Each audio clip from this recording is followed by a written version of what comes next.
the price you pay now on the street for a beer is ridiculous. It's very expensive. I don't know what the correct price would be, but...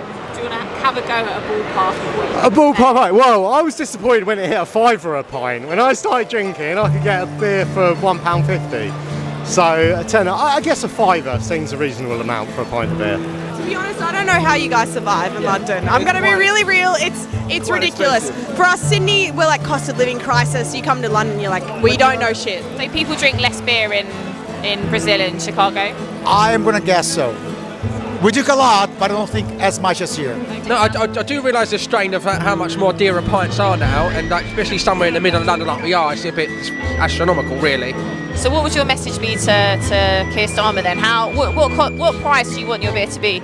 Yeah, there's a lot of messages to Keir, but just lower taxes, make it more affordable for everyone across the whole country, especially London, even more so.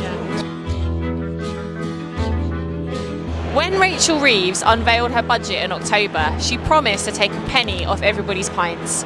We've come out to find out whether it makes a difference to drinkers and publicans.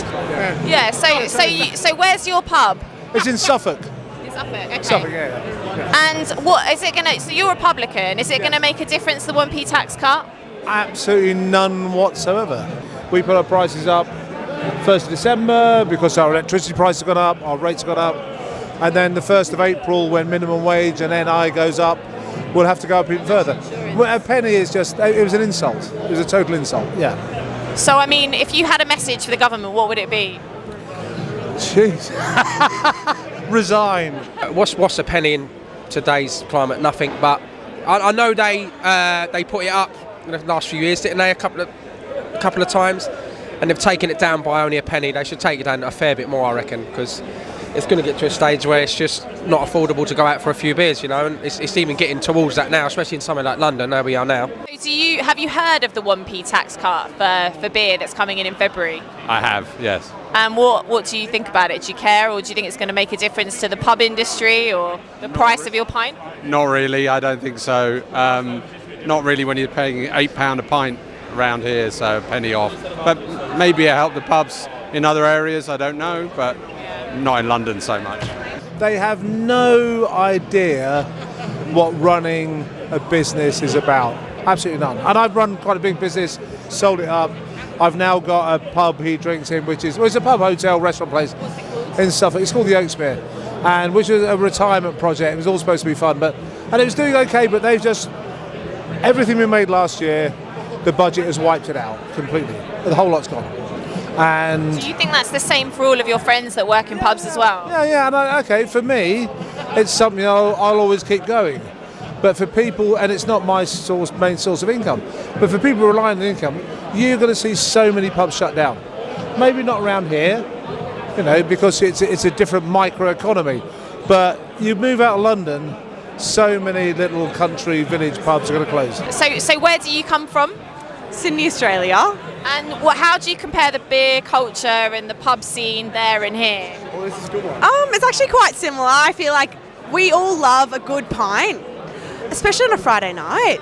Everyone gets around it. It's a social piece. I think it connects people. That's my impression anyway. Your economy is fueled by grog. You guys love getting on the piss. If you want to appeal to that, I think definitely the way to do it. I think per pint, surely you're going to get a good cause from that. Yeah.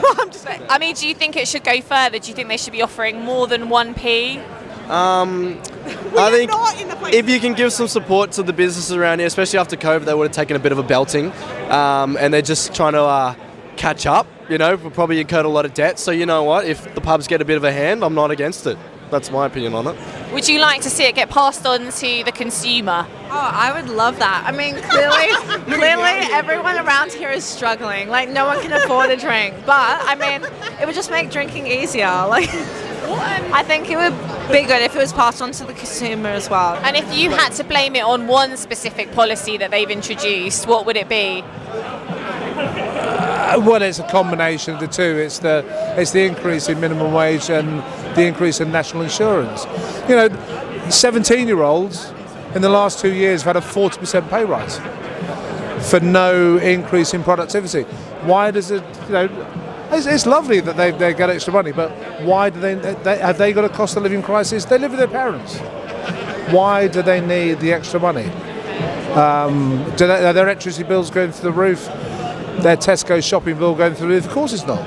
It's nonsense. It's absolute nonsense. So yeah, it's the increase in minimum wage. I mean, pubs are like the heart of like social gatherings and groups. So, I mean, personally, quite like a pub. You know, it's our day off right now, and we're sat here enjoying a few beers. So, yeah, I think if it helps the pubs, then great, because we don't want the good pubs shutting or anything like that. If you're doing a 45-hour week in hospitality, if you're just washing up plates or carrying plates or whatever, minimum wage pays 33 grand a year. It's crazy. Allow people to decide how much they pay their staff. I mean, I've got some wonderful staff. Yeah. He knows. I've got some wonderful staff. I've got some bloody awful ones as well.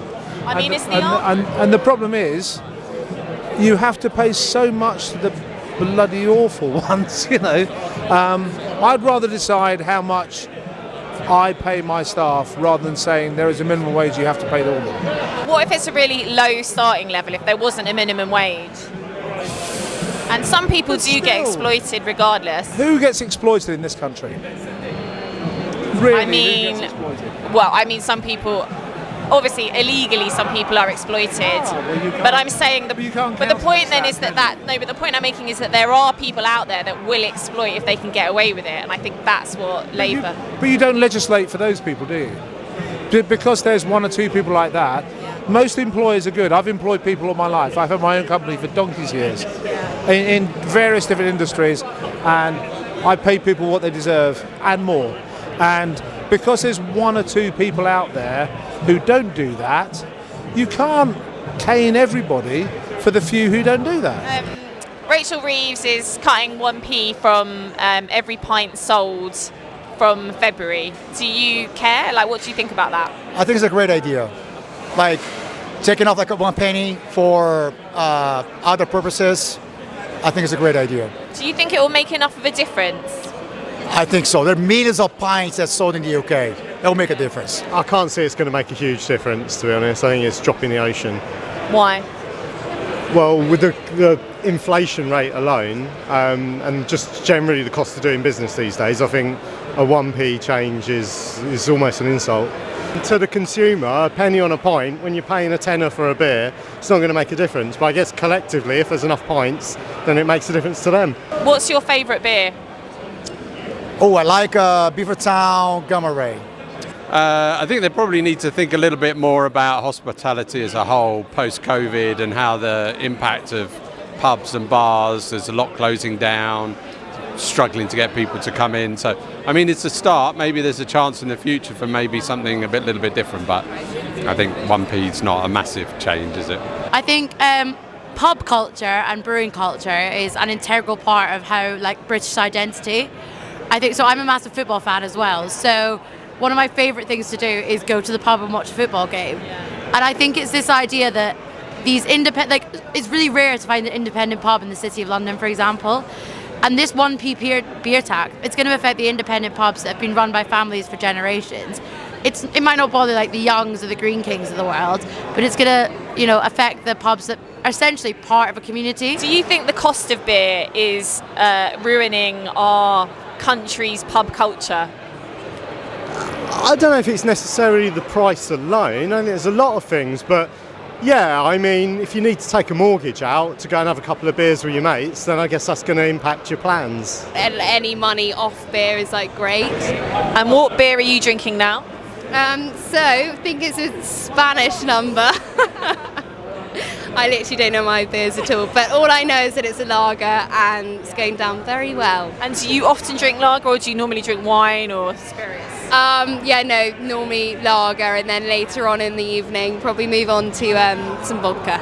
In terms of, it depends where, but in terms of like, say we'll pay probably $9 for a schooner, and here it's about £6 or £7, and it's double almost. It's like 0.6 AUD for pound, so it's almost double here. Well, I mean, the whole dry January thing's not great for the publicans. I think, Dry like, January, is that a thing? Yeah, people say they're not going to drink in January, but I think a lot of people fail. Okay. It's like you doing like the New Year's resolution, saying, okay, I'm not going to drink January. And then, Let's see how many days that lasts. yeah, come day 3, they're all in the pub. No, but I think pubs do struggle. So I guess ultimately, you're saying you think the pub culture in London is something worth preserving. Totally, especially the older ones. I like the tradition in the UK. For example, this market here, I don't know how old it is, but it looks awesome. The guys actually try to pick up this history. It's small companies that make the world go round, and happy employees. And we've got mostly very happy employees. I don't need a government to tell me how to do that. Wait. Take a sip. We spent a lot of time talking about beer, and now it's time to have one.